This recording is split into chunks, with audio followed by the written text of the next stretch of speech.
Target 1 কোটি, সময় বাড়িয়েও অর্ধেকও পূরণ করতে পারল না বিজেপি।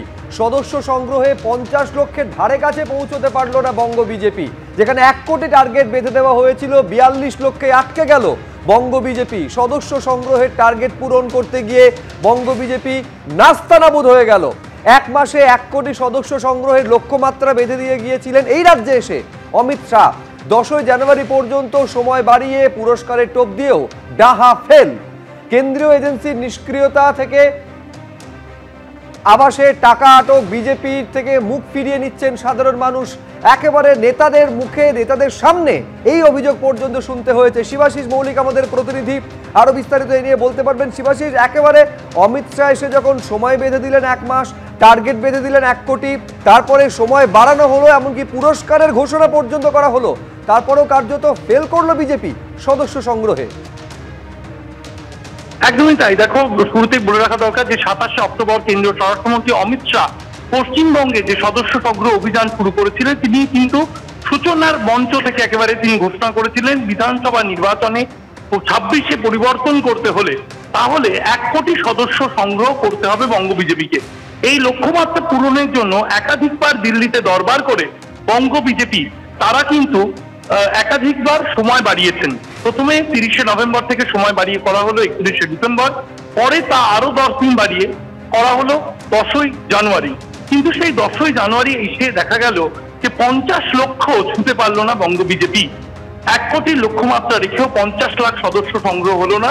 এমনকি সক্রিয় সদস্য করার ক্ষেত্রে প্রথমে রাখা হয়েছিল প্রত্যেক সক্রিয় সদস্য হতে গেলে তাকে 100 জন সাধারণ সদস্য করতে হবে, কমিয়ে তার মাথা পিছু 50 জন সাধারণ সদস্য লক্ষ্যমাত্রা দেওয়া হয়।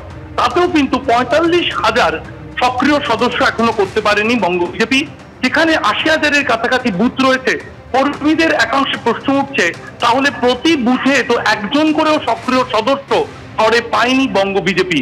নেতৃত্ব নিয়ে প্রশ্ন তুলছেন দলেরই একাংশ, প্রাক্তন রাজ্য সভাপতি, প্রাক্তন রাজ্য সহসভাপতি, এই ধরনের নেতৃত্বরা তারা প্রশ্ন তুলছেন বঙ্গ বিজেপির নেতৃত্ব নিয়ে।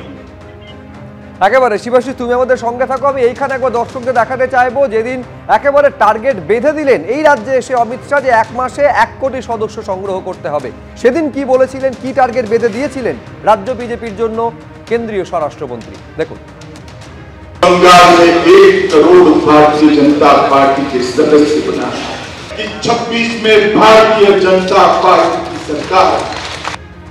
এরপরে সময়সীমা বাড়ানো হলো, পুরস্কারের প্রতিশ্রুতি দেওয়া হলো, কিন্তু তারপরেও 1 কোটি কোথায়, 50 লক্ষের ধারে কাছেও বিজেপি পৌঁছতে পারলো না। 42 লক্ষে এসে থমকে যেতে হলো। কেন এই ব্যর্থতার মুখে পড়তে হলো? কেন কার্যত ডাহা ফেল করলো বিজেপি?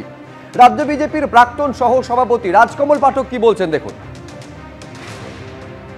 যারা মূল স্তম্ভ বিজেপি, যারা 34, 30, 34, 35 বছর ধরেই রাজনীতি করছে, তাদের বেশিরভাগকে মাঠে ময়দানে নামানো হয়, তাদের সাইড করে রাখা হয়েছে।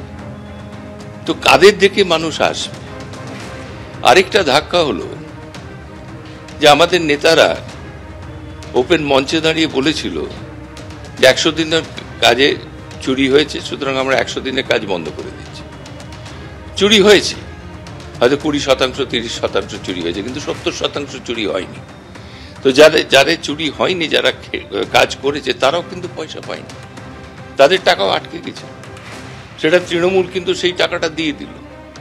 তো মানুষের মনটা তারা জয় করে নিল যে বিজেপি টাকাটা আটকেছে, তৃণমূল টাকাটা দিয়েছে। তাই কিছুটা মানুষ সেখান থেকে সরে গেছে। আমাদের নেতারা মঞ্চে উঠে বলেছে যে ইডি সিবিআই তাদের পকেটে আছে, আজকে এর বাড়িতে ইডি যাবে, কাল ওর বাড়িতে সিবিআই যাবে। যখন ইডি সিবিআই যখন এখন মানে কাউকে ধরছে না, কাউকে ছেড়ে দিচ্ছে, তো মানুষের মনে দ্বন্দ্ব হয়ে যাচ্ছে যে তোমরা অরবিন্দ কেজরিওয়ালকে ধরতে পারো, তোমরা সোরেনকে ধরতে পারো, কিন্তু তোমরা এখানকার মাথাতে ধরতে পারো না। তো সেই জন্য মানুষের মধ্যে বিভ্রান্তি সৃষ্টি হয়ে যাচ্ছে। তো সেই জন্য মানুষ বিজেপির দিকে আসতে চাইছে না।